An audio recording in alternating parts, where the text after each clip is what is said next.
نحمده ونستعينه ونستغفره ونؤمن به ونتوكل عليه ونعوذ بالله من شرور أنفسنا ومن سيئات أعمالنا من يهده الله فلا مضل له ومن يضلله فلا هادي له وأشهد أن لا إله إلا الله وحده لا شريك له وأشهد أن محمدا عبده ورسوله أما بعد فأعوذ بالله من الشيطان الرجيم بسم الله الرحمن الرحيم ولتسألن يومئذ عن النعيم صدق الله العظيم إن الله وملائكته يصلون على النبي يا أيها الذين آمنوا صلوا عليه وسلموا تسليما اللهم صل على سيدنا محمد وعلى آل سيدنا محمد كما صليت على سيدنا إبراهيم وعلى آل سيدنا إبراهيم وبارك على سيدنا محمد وعلى آل سيدنا محمد كما باركت على سيدنا إبراهيم وعلى آل سيدنا إبراهيم في العالمين إنك حميد مجيد.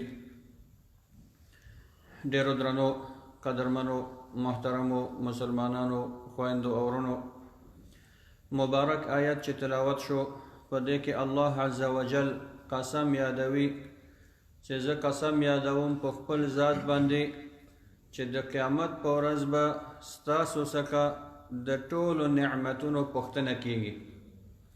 د هغه ټولو نعمتونو چې ما په خپل رحم او کرم سره په دنیا کې تاسو ته درکړي د هغې د شکر پوښتنه به ستاسو څخه کوم چې دغه نعمت په دنیا کې ما درکړی او تا د دغه نعمت په مقابل کې زما څه شکر ادا کړه، د دغه نعمت په مقابل کې تا څه وکړل. د الله عز وجل نعمتونه دومره دي که چیرې موږ او تاسو یې وشمېرو د هغې د شمېر څخه عاجزه یو، ځکه الله عز وجل خپله قرآن عظیم الشان کې فرمایي وَإِن تَعُدُّوا نِعْمَةَ اللَّهِ لَا تُحْصُوهَا. که چیرې تاسو د الله عز وجل د نعمتونو شمېر باندې اخته شئ، د الله نعمتونه وشمېرئ، لا تحصوها، تاسو هغه نشئ شمېرلی. فقط تاسو د سترګې یو نعمت ته وګورئ چې دی کې الله عز وجل څومره نعمتونه موږ او تاسو ته یې ښودلي. د سترګې نعمت هغه انسان ته معلومیږي چې دی د دغه نعمت څخه محروم شوی وي. دغه غاښونو ته وګورو، دغه نور اعضاو ته وګورو، د انسان زړه ته وګوره، ګردې ته ګوره، هر عضو ته که په بدن کې ګورې دا یو قسم نعمتونه دي. که کون ته ګورو دغه اکسیجن دی، غرونه دي، فضا ده، بحرونه دي، دریابونه دي، دغه بل نور نعمتونه دي. که میوجات او حاصلات ته ګورو، که مال ته ګورو، اولاد ته ګورو، صحت ته ګورو، دا ټول د الله عز وجل نعمتونه دي. نو د هر نعمت په مقابل کې به الله عز وجل زمونږ او تاسو څخه پوښتنه کوي. ما پرون هم ځینې دوستانو ته دا قصه کوله چې انټرنیټ کې د قبا د مسجد په مدینه منوره کې امام خپله صفحه کې لیکلی و چې ما ته یو انسان راغی په داسې حال کې چې خبرې نشي کولی، ژبه باندې ګونګ دی، ما ته راغی او په اشارې باندې خبرې کولې، بل سړي د ده د اشارو ترجماني ما ته کوله. وایي ما ته ویلې چې زما په دنیا کې یوه ارزو ده او امید لرم چې الله عز وجل زما دغه ارزو پوره کړي، تر اوسه نه ده پوره شوې. نو ما ورڅخه پوښتنه وکړه چې ته څه ارزو لرې؟ ده راته وویل چې زما لویه ارزو همدا ده چې زه تا پسې لمونځ کوم او ته کله په مانځه کې ولضالین ووایې، زه وکولی شم چې آمین ووایم. دغه آمین زه نشم ویلی، دا زما لویه ارزو ده. نو دغه امام وایي چې دلته ماته د ژبې د نعمت هغه حقیقت معلوم شي چې دا څومره لوی نعمت دی چې هغه انسان ترېنه محروم شوی وي، هغه ته به په زړه کې څه ګرځي. ځکه د دنیا زمونږ او تاسو د ژوند د کاروبار د روابطو د اړیکو ساتلو د ذکر د عبادت د ټولو وسیله هم دغه ژبه ده. یوه ټوټه غوښه ده مګر الله عز وجل په دې کې ګټ حکمت اچولی. نو د دغه ټولو نعمتونو به الله عز وجل زمونږ او تاسو څخه پوښتنه کوي. زه تاسو ته د رسول الله صلی الله علیه وسلم د ژوند مبارک یو قصه بیانوم. یو ورځ رسول الله صلی الله علیه وسلم د خپل کور څخه په داسې وخت کې وځي چې نورمال حالاتو کې په عادي ورځو کې دغه وخت کې د کوره څخه نه وځي. ابو هریره رضی الله عنه روایت کوي چې رسول الله صلی الله علیه وسلم په داسې وخت کې د کوره څخه ووته چې نور کله به نه راوته، یا به د آرام وخت یا به د خوب وخت، یا به عربان معمولا چون ګرمي به ډېره زیاته وه، دوی به د ماسپښین لمانځه نه وروسته یا د غرمې نه چې لمر به تود شو بیا به نه وتل، تر څو به چې د لمر بیرته سوړ شو دوی به په خپلو کورو کې وو. نو رسول الله صلی الله علیه وسلم په داسې یو وخت کې د خپل کور څخه وځي، یو ساحې ته رسیږي، ګوري چې هلته ابوبکر او عمر رضی الله عنهما دواړه ناست دي. رسول الله صلی الله علیه وسلم د دوی څخه پوښتنه کوي: ما اخرجکما من بیوتکما هذه الساعه؟ ای ابوبکر او عمر رضی الله عنهما، په دغه وخت کې څه شي تاسو د خپلو کورو څخه راویستلی یاستئ؟ یعنی هغه کم کار سبب شوی دی چې تاسو په دغه نامناسب وخت کې د عربانو په اعتقاد چې دوی معمولا نه وځي، تاسو خپل کورونه پرېښودلي دي، راوتلي یاستئ. علت یې څه شی دی؟ سبب څه شی دی؟ دغه دواړه ورته جواب ورکوي چې الجوع یا رسول الله، لوږه. زمونږ نسونه خالي دي، څو ورځې کېږي ډوډۍ مو نه ده خوړلی، هېڅ شی مو نه دی خوړلی، د لوږې د لاسه نور کور کې مو طاقت نه کېده د باندې راوتلو تر څو دا خپل وخت تېر کړو. رسول الله صلی الله علیه وسلم چې د دوی حالت ته ګوري، بیا خپل حالت ته ګوري چې دوی دا فکر ونه کړي چې پیغمبر صلی الله علیه وسلم د ده نس به څومره موړ وي. دا خو زمونږ د حاله خبر نه دی، لکه اوسني زمونږ او تاسو زمامداران او بادشاهان او حکام چې خپل ځان ته قصرونه جوړ کړي دي، خپل کور کې به د نعمتونو او د روزګانو شمیر نه اخیستل کېږي، د لوږې د حال نه خبر نه دي. رسول الله صلی الله علیه وسلم هغه خپل حقیقت دوی ته بیانوي، ورته فرمایي: وانا والذي نفسي بيده لاخرجني الذي اخرجكما. سبحان الله. زما د په هغه الله قسم وي چې زه پیغمبر را لېږلی یم، هماغه علت چې تاسو د هغې په سبب د کور څخه راوتلي یاستئ، زه هم هماغه علت د کوره راوستلی یم. هماغه لوږې په سبب باندې چې تاسو کور پرېښودلی، ما هم د لوږې په سبب کور پرېښودلی د باندې راوتلی یم. زما او ستاسو په منځ کې په دغه حالت کې فرق نشته. او د پیغمبر صلی الله علیه وسلم په ژوند مبارک کې موږ او تاسو عملا دا ګورو. غزوه خندق کې چې صحابه یوه تیږه په خپل خېټه باندې تړلې وه، رسول الله صلی الله علیه وسلم 2 تیږې تړلې دي. د پیغمبر صلی الله علیه وسلم لوږه د صحابو نه کمه نه وه. د پیغمبر صلی الله علیه وسلم هغه فقیری او مسکینی او تزهد په دنیا کې تواضع او شکستګي د صحابو نه کمه نه وه. نو دلته رسول الله صلی الله علیه وسلم قسم یادوي چې انا والذي نفسي بيده، زما د په هغه ذات قسم وي چې زما نفس د هغه په اختیار کې دی، هماغه لوږې چې تاسو راویستلی یاستئ د کورو څخه، زه هم راویستلی یم. دلته موږ او تاسو ته اسلام یو درس راکوي. پیغمبر د الله رسول که چیرې الله غوښتلی وای ده ته به د سرو زرو کورونه جوړ کړی وای، دا ټوله مکه به ده ته باغ او سره زر ګرځولی وای، مګر الله عز وجل د اسبابو امر کوي. ته به کار کوي، ته به ژوند کوي، ته به نفقه پیدا کوي، ته به ځان ستومانه کوي. دا د الله سنت نه دی چې د اسمان څخه تا ته روزي راښکته شي. دا د الله سنت نه دی چې ته د تیار کور کې ناستې، حرکت نه کوي، کار نه کوي، روزګار نه کوي او تا ته د روزي او مړی پیدا شي. ځکه اسلام دغه کار کول، زحمت ویستل عبادت ګرځولی، او بهترینه روزي هماغه ده چې انسان په خپل زحمت باندې لاسته راوړي، حلاله روزي. نو دلته موږ او تاسو ته بل درس دا راکوي چې د الله پیغمبر هماغه حالت کې دی چې د امت په هماغه حالت کې دی، د خپل امت نه په ښه حالت کې نه دی. ځکه رسول الله صلی الله علیه وسلم ته فرمایي چې زما د په الله قسم وي چې زه هم په همدغه حالت کې یم چې تاسو په همدې حالت کې یاستئ، همدغه لوږې زه هم د کوره راویستلی یم. اوس موږ او تاسو خپل رئیسانو ته وګورو، خپل وزیرانو ته وګورو، خپل زمامدارانو ته وګورو، بیا رعیت ته وګوره، نو اصلا مقایسه نشي کېدلی. د ځمکې او د اسمان فرق دی. ښه اوس به څه وکړي؟ پیغمبر صلی الله علیه وسلم هم وږی دی، صحابه کرام هم وږي دي، په داسې حالت کې چې د تحمل وړتیا نه لري. رسول الله صلی الله علیه وسلم دواړو ته فرمایي چې قومو، پاڅېږئ. صحابه کرامو ته وایي چې پاڅېږئ. دغه دواړه مبارکان پاڅېږي. دا پوښتنه نه کوي چې ولې پاڅېږو، چېرته ځو، څه وکړو. د دوی اطاعت دومره و چې الله او رسول د لورې به حکم ورته راغی، نو دوی به ویلي چې سمعنا و اطعنا، موږ واورېدو عمل پرې باندې کوو. پوښتنه نشته چې یا رسول الله ولې پاڅېږو، چېرته ځو، څه باید وکړو، څه راته وایي. فقط ورته وایي قومو فقاما، دواړه پاڅېدل ودرېدل. نو رسول الله صلی الله علیه وسلم ورته ویل چې ما تعقیب کې ما سره راځئ. رسول الله صلی الله علیه وسلم حرکت کوي تر څو چې د یو صحابي کور ته رسېږي. دغه صحابي انصاري دی، او انصار رضوان الله علیهم اجمعین ډېر مبارک خلک وو، ډېر مشفق، ډېر مهربان، ډېر رحیم، مهاجرینو سره بالخصوص. نو ځکه الله عز وجل په قرآن عظیم شان کې څو ځایه د دوی صفت یادوي. انصار مسلمانانو یوه قبیله نه ده، انصار هماغه د مدینې اوسېدونکو مسلمانانو ته وایي چې دوی نصرت کړی د مسلمانانو. که چیرې موږ تاسو انصاري وایو، دا یو خاصه قبیله نه ده. د مدینې منورې انصار چې د مسلمانانو نصرت او کومک او مرسته کړې، دوی ته انصار وایي. نو رسول الله صلی الله علیه وسلم د یو انصاری کور ته راځي چې دغه انصاری په حدیثو کې ابو الهیثم ابن التیهان نومیږي.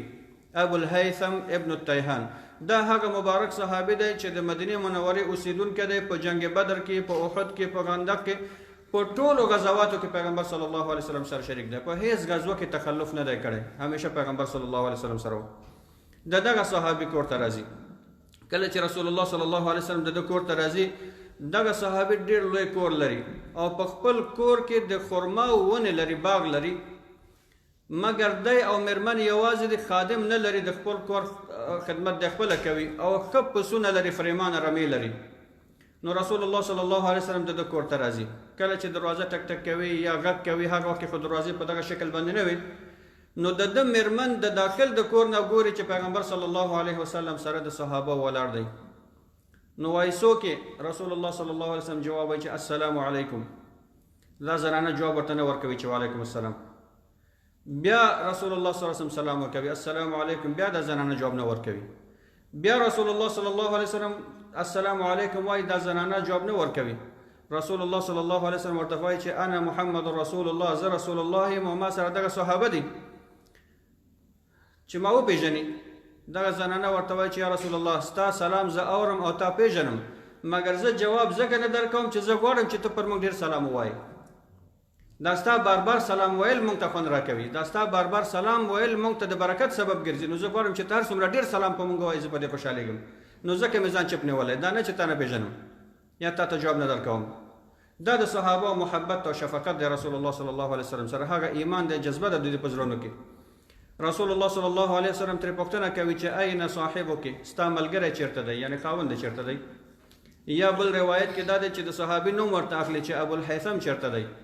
رسول دغه زنانه صحابیه ورته وایي چې یا رسول الله ذهب یستبشر لنا، هغه تللی دی یستعذب لنا، موږ ته خوږې اوبه را پیدا کوي، خوږې اوبه راته راوړي. ځکه د مدینې منورې اوبه اکثرا مالګینې وي، نو د څکلو وړتیا به یې نه درلودله. نو دوی به لرې تلل د خوږ کوهي نه، چېرته نه به یې خوږې اوبه د څکلو دپاره را پیدا کولې.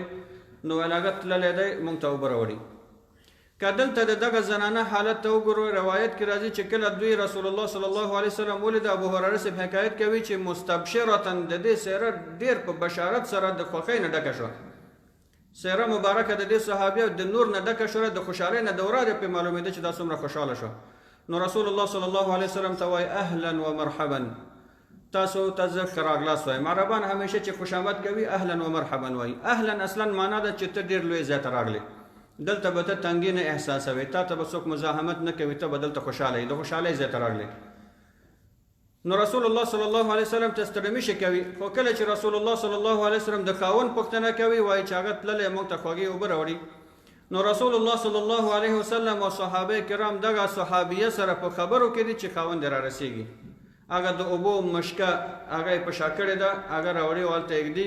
نو حدیث کې ابو هریره رضی الله عنه فرمایي چې جاء يلتزم النبي صلى الله عليه وسلم ويفديه بأبيه وأمه.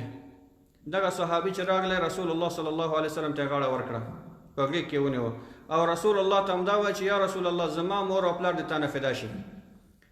نن ورځ په ټوله دنیا کې زما نه بل ښه سړی نشته چې ستاسو غوندې مېلمانه ولري. یعنی زمانه بل په دغه نړۍ کې نن داسې څوک نشته چې ستاسو غوندې ښه مېلمانه ولري. زه ډېر بختور انسان یم چې پیغمبر زما کور ته راغلی، صحابه کرام زما کور ته راغلي دي. نو په دنیا کې نن مانه سعید او خوشحال انسان بل نشته. او همدا رسول الله ته وایي چې یا رسول الله فداک ابي و امي، زما مور او پلار د تا نه فدا شي. یعنی دغه صحابي ځان څومره بختور احساسوي چې پیغمبر صلی الله علیه وسلم بې د پخواني زنګ وهلو نه او بې د دعوت نه مستقیم د کور ته ورځي. نو دلته هم محدثین مونږ او تاسو ته دا درس راکوي، که چیرې ته د یو انسان سره دوستی او محبت لرې، هغه ته د یو اورور او د یو مخلص مؤمن دوست فکر کوي او ته دا احساس کوي چې دی زما په ورتګ خوشحالېږي، د ده کور ته ورځه. که دی ستا اکرام کوي، دی ستا په اکرام باندې خوشحالېږي، خوشحالي وربښه، خوشحالي ته پرېږده. همدارنګه که هغه مسلمان سره ته دوستي لرې، محبت لرې، مؤمن دی، ستا کور ته راځي، استقبال یې کوه. مؤمن د ښه مېلمه، د تقوادار مېلمه، د پرهیزګار مېلمه په راتګ باندې خوشحالي احساس کوه. هغه په دې باندې پوه کړه چې ستا په راتګ زه خوشحاله یم. ځکه د دغه صحابي مېرمن رسول الله ته وایي اهلا و سهلا او مستبشره، داسې ده لکه زیره چې پرې باندې شوی. او دغه صحابي رسول الله صلی الله علیه وسلم ته همدغه وایي چې یا رسول الله نن زمانه بل ښه انسان نشته چې ستاسو غوندې ښه میلمانه ولري. میلمه ته به ښه تصور ورکوي، میلمه به په دې پوهاوي چې زه ستا په راتګ خوشحاله یم، د هغه کامل اکرام به کوي. نو ځکه هم رسول الله صلی الله علیه وسلم ته دغه صحابي همدا خبرې کوي. نو کله چې رسول الله صلی الله علیه وسلم او صحابه یې ولیدل، دوی ته ځینې روایتو کې دي چې د خپل د خرما د ونې لاندې یو څه شی به هوار کړی چې یا رسول الله همدلته کښېنئ ځکه سوری دی د ونې لاندې ساحه ده، تازه اوبه یې هم راوړې دي، اوبه یې ورته وړاندې کړې. بیا دغه صحابي زه خپل باغ ته وایي جاء بعذق د خرما یوه څانګه یې ګوڅه کړله او هغه پیغمبر صلی الله علیه وسلم ته مخکې کېښودله. نو دغه عذق چې دی په عربي کې هغه څانګې ته وایي چې دا د خرما واګې په دې کې شین شوی، دا د خرما څانګه چې خرما یې نیولې وي دې ته عذق وایي. نو دغه صحابي مکمل هغه څانګه ګوڅوي او راوړي مکمل د پیغمبر صلی الله علیه وسلم مخې ته ږدي. که دلته هم د دغه صحابي هوښیارتیا ته وګورو، ډېر هوښیار صحابي دی، ډېر ځیرک او بالغ بین دی. دا نه کوي چې لاړ شي او څو دانې خرماوې راوش کوي او کاسه کې واچوي پیغمبر مخې ته کېږدي صلی الله علیه وسلم، مکمل هغه څانګه ګوڅوي د پیغمبر مخې ته ږدي. رسول الله صلی الله علیه وسلم ورته فرمایي چې یا ابوالهیثم دا د څه کار وکړه؟ همدا درته کفایت کوو چې ته د خرما ونې ته تللی وې او یو څو دانې خرما دې راښکولی وې موږ ته دې راوړی وې. نو دا صحابي ورته وایي چې یا رسول الله ما دا کار ځکه وکړه چې ته په خپل طبیعت باندې په خپل میل باندې هماغه څه وکړه چې ته یې خوښوې. زه نه پوهېږم چې ته تمر خوښوې، که ته رطب خوښوې، که ته بسر خوښوې. دا خرما درې مرحلې لري او عربان هر یو ته نوم ورکوي. بسر هغه خرما ته وایي چې دا زیړ شوی وي، شیرک لري خو ډېر پاخه شوی نه دي، دا په دې حالت کې خپل خاص لذت او خوند لري. بیا چې دا خرما لږه مرحله ور باندې تېره شي، لږ نرموالي ته مایل شي، که تاسو لیدلی وي نیمایي زیړ وي، نیمایي لږ سوروالي ته مایل شي، نرم شي لږ، دې ته بیا رطب وایي. او چې درېیمې مرحلې ته رسېږي دا موږ تاسو چې نن سبا د بازارو کې اخلو، دې ته بیا تمر وایي. نو رسول الله صلی الله علیه وسلم ته وایي یا رسول الله زه نه پوهېږم چې آیا ته تمر خوښوې، که ته رطب خوښوې، که ته بسر خوښوې. ما بس ته څانګه درته راوړله، په خپل طبیعت باندې خوره چې هر شی دې خوښېږي. نو دغه صحابي د رسول الله صلی الله علیه وسلم د خوراک نه لذت اخلي چې دا مکرم میلمه زما د ونو څخه وخوري. دلته هم محدثین موږ او تاسو ته فرمایي کله چې یو چا کره میلمه لاړ شي نو میلمه ته د ډوډۍ نه مخکې یو څه وړاندې کړه. زموږ او تاسو عرف هم الحمدلله همدا دی چې چای وړاندې کوو، یو میوهداني ورته وړاندې کوو، یا خرما یو څه شی ورته راوړو، میلمه هغې سره مصروفېږي تر څو چې هغه اساسي ډوډۍ یا دسترخوان ورته راځي. خو کله چې رسول الله صلی الله علیه وسلم ته دغه خرما وړاندې کوي، د خپل چاړه را اخلي او حرکت کوي. رسول الله صلی الله علیه وسلم پوهېږي چې د یو څه شی ذبحه کوي موږ دپاره، کوم حیوان ذبحه کوي. رسول الله صلی الله علیه وسلم دی نه منع کوي، مګر ورته دومره وایي چې ایاک والحلوب، متوجه اوسه چې هغه اوزه یا هغه پسه ذبحه نه کړي چې شیدې کوي، هغه پسه یا هغه اوزه ذبحه نه کړي چې هغه شیدې ورکوي، یو وچ حیوان ذبحه کړه. نو صحابي ځي دوی ته یو ګډ ذبحه کوي او هغه ورتوي یا یې پخوي، وروسته راځي هغه د رسول الله صلی الله علیه وسلم مخې ته ږدي. صحابه کرام ابوبکر رضی الله عنه، عمر رضی الله عنه او رسول الله صلی الله علیه وسلم سره د کورنۍ دغه نه خوري. اوبه هم څکي، هغه خرماونه هم استفاده کوي. هر کله چې دوی ماړه شي بیا رسول الله صلی الله علیه وسلم دغه ټولو ته خطاب کوي، فرمایي والذي نفسي بيده لتسألن عن هذا النعيم يوم القيامة. زما د په هغه ذات قسم و چې زما نفس دغه په اختیار کې دی، د دغه نعمت پوښتنه به د قیامت پر ورځ تاسو نه کېږي. دا کوم نعمت چې اوس تاسو وخوړه د دې پوښتنه به تاسو نه کېږي. بیا ورته فرمایي اخرجکم من بیوتکم الجوع ثم لم ترجعوا حتى اصابکم هذا النعیم. تاسو کورو څخه په داسې حال کې راووتلی چې د لوږې تحمل مو نه درلوده، د لوږې څخه د کوره څخه د باندې راووتلی، اوس کور ته په داسې حال کې ځئ چې خرما مو خوړلې ده، د ګډ غوښه مو خوړلې ده، سورې لاندې ناست وئ، خوږې اوبه مو څښلې دي. د دغه ټولو نعمتونو پوښتنه به الله عز وجل تاسو څخه کوي چې تاسو د دې شکر څرنګه ادا کوئ، د الله څرنګه د دغه نعمت پوښتنه به کېږي. نو دا خو مسلمانانو د یو خوراک پوښتنه ده چې الله عز وجل به کوي. رسول الله صلی الله علیه وسلم دا د یو نس مړېدلو په اړه دوی ته وایي چې ستاسو نسونه ماړه شو، د شکر پوښتنه به الله در څخه کوي. دغه نور نعمتونو د دې شکرونه به څه شی وي؟ زموږ د سترګو پوښتنه به کېږي، زموږ د لاسونو پوښتنه به کېږي، د صحت پوښتنه به کېږي، د اولاد پوښتنه به کېږي، د مال پوښتنه به کېږي. دغه ټول کوني نعمتونه چې الله عز وجل موږ او تاسو ته راکړي د دې ټولو پوښتنه به موږ څخه کېږي. دا خو د هر انسان څخه دا پوښتنه ده. بیا د راعي څخه، د حاکم څخه، د هغه چا څخه چې د ده لاس لاندې خلک کار کوي، د دوی نه به پوښتنه د رعیت کېږي چې تا د خپل رعیت دپاره څه زمینه برابره کړې. خپل نس دې موړ کړی، په خپل قصر کې ناست دی چې وږی شوی دی، دوبۍ ته زنګ وهي، دوبۍ څخه درته غذا راځي، فرانسې څخه درته لباس راځي، او دا راځي او دا راځي، مګر ستا رعیت بوټان نه لري، ستا رعیت لباس نه لري، ستا رعیت د خوراک بندوبست نه لري، ستا رعیت تداوی نشي کولی خپل، ستا رعیت مکتب نه لري، ستا رعیت دا نه لري، دا نه لري. د ټولو پوښتنه به الله عز وجل د راعي څخه کوي. اما فردن د هر انسان څخه به جدا جدا پوښتنه کیږي چې د دغه الله عز وجل نعمتونو په مقابل کې تاسو څه شکر ادا کړئ. نو همدغه د مسلمانانو چې اسلام انسان ته کرامت ورکړی، په اسلام کې راعي او مرعي یو رقم دي، حاکم او محکوم یو حیثیت لري. پیغمبر صلی الله علیه وسلم وږی دی، رعیت وږي دي، رعیت وږی دی، پیغمبر وږی دی. عمر ابن عبدالعزیز رحمه الله چې کله خلیفه شو د 2 خرماونه زیات وای نه خوړل، هیڅ کله موړ شوی نه دی، په موړ نس باندې خوراک نه دی کړی. کله چې ترې پوښتنه وشوه چې یا امیر المؤمنین ته مسلمانانو خلیفه یې ځان دې د لوږې څخه ووژه، ته خو د 2 خرماو څخه زیات څه شی نه خورې. ویل که چیرې زما نس موړ شي بیا به زه د رعیت د حال نه څه خبر شم. کله چې زه موړ یم نو زه به د رعیت حال څرنګه احساس کړم. زه غواړم چې همیشه وږی اوسم تر څو د رعیت حال څخه زه باخبره اوسم. دغه مبارک صحابي چې د رسول الله صلی الله علیه وسلم اکرام کوي، ابو الحیثم رضی الله عنه، چې ټولو غزواتو کې رسول الله سره اشتراک کړی، د ده په اړه باندې بیا نورو احادیثو کې ویل کېږي چې چوندی خادم نه لري، په خپله به د کور کار کوه. نو رسول الله صلی الله علیه وسلم عادت همدا و چې چا به ورسره نیکي وکړه رسول الله به دغه جزا ورکوله، دغه مکافات به ورکوه، یا عاجلا یا آجلا، یا زر یا وروسته، خو دغه مکافات به خامخا ورکول. او موږ او تاسو ته هم رسول الله صلی الله علیه وسلم حدیث کې فرمایي من صنع لكم معروفا فکافئوه، چا چې تاسو سره ښېګړه وکړه، نیکي وکړه، مکافات یې کوي، تاسو هم مقابل کې ورسره ښېګړه او نیکي وکړئ. نو رسول الله صلی الله علیه وسلم ترې پوښتنه کوي چې آیا ته خادم لرې؟ وایي یا رسول الله خادم نه لرم. رسول الله صلی الله علیه وسلم ورته فرمایي چې بیت المال ته کله چې غلامان راغلل، سبایا د غنیمت هغه مالونه راغلل چې غلامان هم پکې وي، بیا ته راشه تا ته زه خادم درکوم. چې کله بیت المال ته غنیمت او غلامان راځي، دغه صحابي رسول الله صلی الله علیه وسلم ته ورځي، وایي یا رسول الله تا ما سره د غلام وعده کړې وه. رسول الله صلی الله علیه وسلم ورته فرمایي دغه 2 غلامان دي، یو پکې خوښ کړه.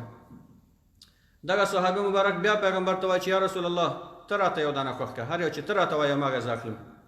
بیا دغه اختیار پیغمبر ته ورکوي، ډېر هوښیار صحابي دی. رسول الله صلی الله علیه وسلم ورته فرمایي المستشار مؤتمن، تا چې دغه امانت ما ته راکړې چې زه درته خوښ کړم نو زه باید امانت نه کار واخلم. او دغه حدیث مونږ او تاسو ته حکم دی چې هر څوک تانه مشوره غواړي امانتداري سره مشوره ورکوي، خیانت به ورسره نه کوي. نو رسول الله صلی الله علیه وسلم یو غلام ورته ورخایي چې دغه خوښ کړه، دغه واخله، مګر متوجه اوسه نیکي به ورسره کوي، دا غلام واخله نیکي به ورسره کوي. صحابي په دغه جمله باندې نه پوهېږي چې نیکي ورسره کول څه معنا لري. کله چې خپل کور ته ځي مېرمن ته وایي چې دا د رسول الله صلی الله علیه وسلم ما ته غلام راکړه، خو ما ته یو جمله ورسره وویلې چې نیکي به ورسره کوي. نو زه نه پوهېږم چې د دې هدف به څه شی و. ځکه صحابي فکر کې دا دی چې ډوډۍ ورته ورکړه یا لباس ورته ورکړه. مېرمن ورته وایي چې ابوالهیثم دغه غلام سره نیکي کول بل هیڅ شی نه دی مګر دا چې ته یې آزاد کړې. د پیغمبر صلی الله علیه وسلم هغه جمله ته نشي پوره کولی تر هغه وخت پورې چې دی آزاد کړی نه وي. صحابي فوراً پوهېږي، هغه غلام ته وایي ته آزادي، غلام آزادوي.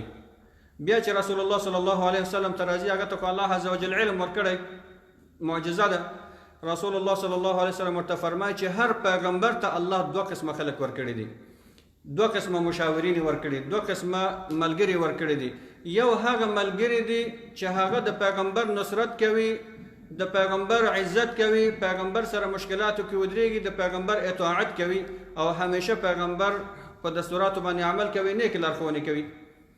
مګر یو قسم هغه خلک دي چې هغه همیشه د پیغمبر مخالفت کوي، د پیغمبر لاره نیسي، پیغمبر سره دښمني کوي.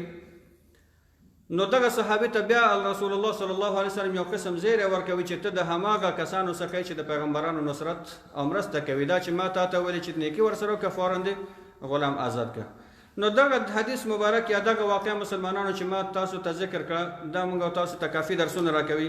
نو لومړی قوم دا دی چې حاکم او محکوم ټول سره یو دي. دوهم دا دی چې موږ او تاسو د هر نعمت پوښتنه به الله عز وجل موږ او تاسو څخه کوي. دریم دا دی چې د میلمه په راتګ باندې خصوصا نیک او تقوادار میلمه د هغه په راتګ باندې باید انسان خوشحالي احساس کړي. څلورم دا دی چې د میلمه استقبال باید وشي. میلمه ته باید دغه تصور ورکړل شي چې موږ ستا په راتګ باندې خوشحاله یو. د ډوډۍ څخه مخکې میلمه ته باید یو اکرامیه یو بل شی چې دی پرې باندې مشغول شي تر څو ته ورته یو څه شی اماده کوي دا ورته وړاندې شي. همدارنګه که چیرې د کور خاوند خپل میلمه ته اکرام کوي او په اکرام کې مبالغه کوي، ښه اکرام کوي، میلمه باید هغه منع نه کړي، نه دا به نه ذبحه کوي، دا به کار به نه کوي، دا به نه کوي. ځکه رسول الله صلی الله علیه وسلم دغه صحابي د ذبح څخه منع نه کړ، فقط ورته ویلي چې هغه حیوان چې شیدې ورکوي د هغې څخه ځان وساته. اما نور تایید کړي چې ذبحه کوي دی ورباندې خوشحالېږي. امام شافعي رحمه الله یو چا کره میلمه شو، نږدې ملګری و، داسې یو انسان چې د ده په ورتګ باندې خوشحالېږي. دی چې ورغی نو هغه د کور خاوند خپل یو غلام ته یا ملګري ته یو ورقه ورکوي چې هغې کې شیان یې نوشته کړي چې بازار څخه دا راوړه، مثلا غوښه راوړه، فلان شی راوړه، فلان شی راوړه، لیست یې ورکړی. امام شافعي رحمه الله پوه شو چې دغه د کوربه چې زه ورکره میلمه یم دی زما اکرام کول غواړي. هغه غلام ته ویل ته دا ورقه ما ته راوړه، څه شی نوشته دي؟ دی چې ګوري مثلا ټول شیان پکې نوشته دي، دا شی راوړه، دا شی راوړه. خو امام شافعي رحمه الله په خپل سر په هغه لیست کې یو بل شی هم اضافه کوي. هغه داسې شی دی چې امام شافعي خوښوي، د کور مالک خبر نه دی. کله چې غلام ځي د بازار څخه هماغه ټوله سودا راوړي، ډوډۍ تیارېږي، بادار ګوري چې په دسترخوان باندې یو داسې شی پروت دی چې د خپل غلام نه و غوښتلی، نو غلام ګوښه کوي، هغه ته وایي چې دغه فلانی شی چې تا راوړی ما خو تا ته نه وویلې، دا دې ولې راوړی؟ هغه ورته وایي چې دا امام شافعي په خپله پکې اضافه کړ او هغه راته ویل چې دا هم پکې اضافه کړه. ځکه امام شافعي رحمه الله پوهېده چې دغه سړی زما په ورتګ خوشحاله دی او زما په اکرام چې هر څومره ډېرو کې دی خوشحالېږي، نږدې ملګری دی. نو کله چې د کور خاوند د امام شافعي رحمه الله په دغه تصرف باندې خبر شو، ډېر زیات خوشحاله شو. او دا چې دغه غلام دوباره د ده نه پوښتنه ونه کړه چې آیا دا شی راوړم یا رانوړم، په خپل سر یې هماغه اضافه شی راوړه. غلام ته یې ویل چې ته آزاد یې، تا چې دومره نیک کار وکړه چې زما د میلمه قدر دې وکړو، د هغه غوښتنه دې پوره کړه، غیر د دې نه چې ما نه پوښتنه وکړې، د دغه نیک کار په سبب باندې ته آزاد یې، هغه یې آزاد کړه. نو همدغه دستورات د اسلام دي چې موږ او تاسو ته رسول الله صلی الله علیه وسلم او زموږ او تاسو سلف صالحین راکوي. الله عز وجل دې موږ او تاسو ټولو ته په دغه روایاتو باندې د عمل کولو توفیق نصیب کړي، او الله عز وجل دې موږ او تاسو هماغه رقم مسلمانان وساتي چې څرنګه الله او رسول صلی الله علیه وسلم موږ او تاسو څخه غواړي. وصلی الله علی سیدنا محمد وبارک وسلم علیه.